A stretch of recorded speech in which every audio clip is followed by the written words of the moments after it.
আসুন আমরা চিন্তা করি আজ থেকে কয়েক বছর পর একদম প্রান্তিক একটা এলাকার সেখানকার কৃষি নির্ভর একটি পরিবারের কেমন হবে ভবিষ্যৎ। সেই পরিবারের যিনি প্রধান তিনি একজন বৃদ্ধ কৃষক, তার হাতে একটি কৃষক কার্ড থাকবে।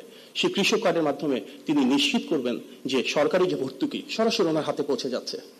সেচ, সার, বীজ, তেল এবং নিত্য প্রয়োজনীয় যে জিনিসগুলো ওনার রয়েছে যেগুলো তার কৃষি কাজের সাথে জড়িত সেগুলো স্বল্প খরচে সরকারি প্রণোদনার মাধ্যমে ওনার কাছে পৌঁছে যাবে। উনি ওয়েদারের মাধ্যমে ফোরকাস্টিং ইউজ করে কৃষিকে মডার্ন টেকনোলজিক্যাল ইন্টিগ্রেশনের মাধ্যমে আরো এক ধাপ এগিয়ে নিতে পারবেন। বাড়বে ওনার প্রোডাক্টিভিটি, তিনি পাবেন কৃষি ইন্স্যুরেন্স, তিনি পাবেন কৃষি লোন। সেই যে কৃষক কার্ড ব্যবহার করছেন সেই কৃষকের স্ত্রী, তার হয়তো একটা দুরারোগ্য ব্যাধি আছে, সেই ব্যাধির জন্য আজকের বাংলাদেশে ওনাকে ঢাকায় চলে আসতে হয়।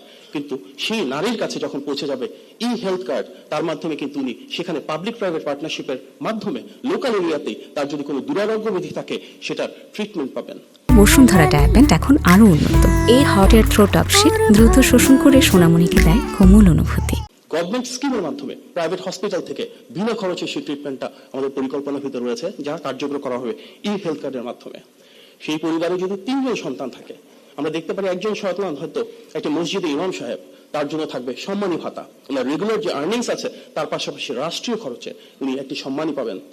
দ্বিতীয় যে সন্তান তিনি হয়তো একটা বিশ্ববিদ্যালয়ের শিক্ষক, তিনি হতে পারে একটা স্কুলের শিক্ষক। যদি প্রাইমারি স্কুলের শিক্ষক হন, আজকে বাংলাদেশে হয়তো তার সেরকম সামাজিক মর্যাদা নাই, কিন্তু তার জন্য মাননীয় প্রধানমন্ত্রী যে one teacher one tab scheme রয়েছে, সেখানে একটা ট্যাবলেট কম্পিউটারের মাধ্যমে ওনার ট্রেনিং আরো বাড়বে।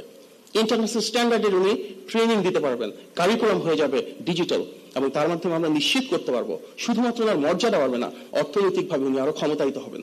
সবচেয়ে বেশি গুরুত্ব করা হচ্ছে যে পাবলিক স্কুলের প্রাইমারি স্কুলের টিচারদের উপরে কোয়ালিটি বাড়ানোর জন্য, ওনাদের সুযোগ সুবিধা বাড়ানোর জন্য, তার মাধ্যমেই ওনার ভাগ্যের পরিবর্তন হবে। সেই পরিবারে হয়তো একজন সন্তান রয়েছেন যিনি বর্তমানে কর্মদক্ষতা থাকার পরও বেকারত্বে পড়েছেন, কারণ তার যে ফ্যাক্টরিতে কাজ করতেন সেটি বন্ধ হয়ে গিয়েছে। আগামী বেশ কয়েক বছর ভিতর যখন পর্যায়ক্রমে প্রতিটি চিনি কল, প্রতিটি পাট কল এবং প্রতিটি পাটজাত পণ্যের যেসব রিলেটেড ইন্ডাস্ট্রি রয়েছে খোলা হবে, সেখানে কিন্তু তার মতন লক্ষ লক্ষ মানুষের কর্মসংস্থান নিশ্চিত হবে।